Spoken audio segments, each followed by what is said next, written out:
Hey everyone, quick update on the tank. Just done some testing, finally got to do some testing without having to tell the girls to not knock over the test kits, which is always fun. The tank's cleared up a fair bit now that I've put the marine pure back up in there and let it run. That kind of helped clear it up a bit. But I don't know what you guys think, but with the bare bottom there, feels like it's throwing light back up into the water stream. There's a few bubbles getting added into the water, but yeah, it feels like it's bouncing light back up and making it look a little misty. I mean, we'll see what happens when I clean all that up, but yeah, that's what I'm kind of thinking what's happening. Besides from that, the water testing is going okay. KH is still high. I'd like to see it a little bit lower, but the fish I'm going to put in don't mind a high pH. It's probably still a little bit too high. I'd like to see a bit more green in that, or at least a lighter blue. GH is fine. That's running about 8 or 9, but KH could still be a little bit higher though. It's probably sitting at 6 drops at the moment.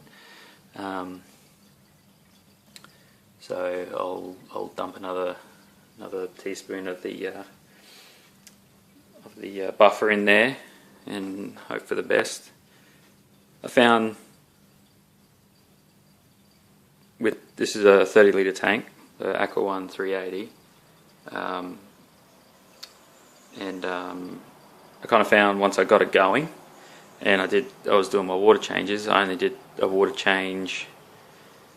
I think I managed to get it down to maybe once every 2 weeks. That wasn't with a lot of fish in.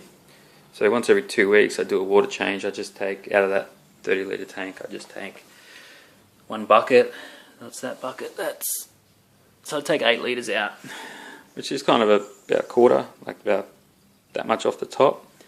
And once I got the water up to speed, all I had to do was chuck in half a teaspoon of KH and half a teaspoon of GH stuff, and that would bring it back up to its normal. So I kind of got the water nice and manageable in that regard. So hopefully it's all. I think I remember doing this when I very first set up this tank. So it was a bit of trouble to get the water to where it needed to go, but once I just started doing those top-offs and water changes, it was fine. I knew exactly how much KH and GH powder to put in, so that helped get things along. Like I was saying about these test kits, you can see there I opened them up on brought these both the 10th on the 9th, the 11th. So that's been a year and a bit since they've been opened, exposed to the air, broken the factory seal. So, but who knows how long they've been sitting on the shelf. So I don't know if that means anything. But hopefully on the weekend, if we manage it, we'll get to a fish shop and they might be able to do a free water test for me. That'd be awesome, just to confirm my results and whether or not we pick up any fish on the day. Otherwise, we might need to do another week of water buffering. So it's going along all right. I should start looking. Maybe I'll go for a drive today since I got the day off. See if there's some nursery around here and see if I can find some pots, because I want to try putting soil in the pots, not just gravel. So a good bit of that much. Depends how big the pots are, but good amount of soil. Top it off with a nice bit of gravel, and plant the plants down in those, and that'll help keep them with a bit of nutrients.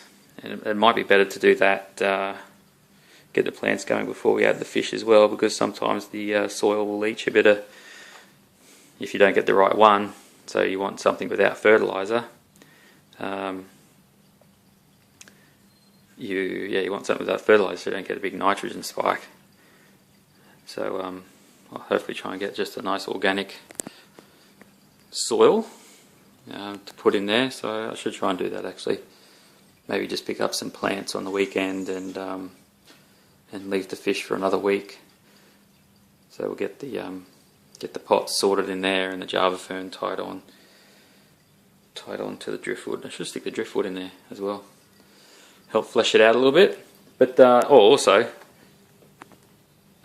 it's last time I had pretty much for storage. I had that bucket and the bit beside it. The rest was filled with vases and all that kind of stuff.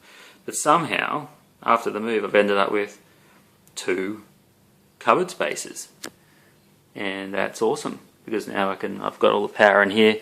Eventually, I'll hook the air, then I'll be under here, so you won't hear the bloody air stone all the way up there. I can keep the chemicals out I need, pack the other ones away that I don't, because every time I have to pack out that bucket, it was a pain in the bum. So yeah, I'll just chuck a bit more KH in there and chuck the driftwood in and see if I can't pick myself up some pots today. Alright guys, hit the like button if you like it, subscribe if you feel like it, if you're into this type of stuff, and thanks for watching. See you later. Bye.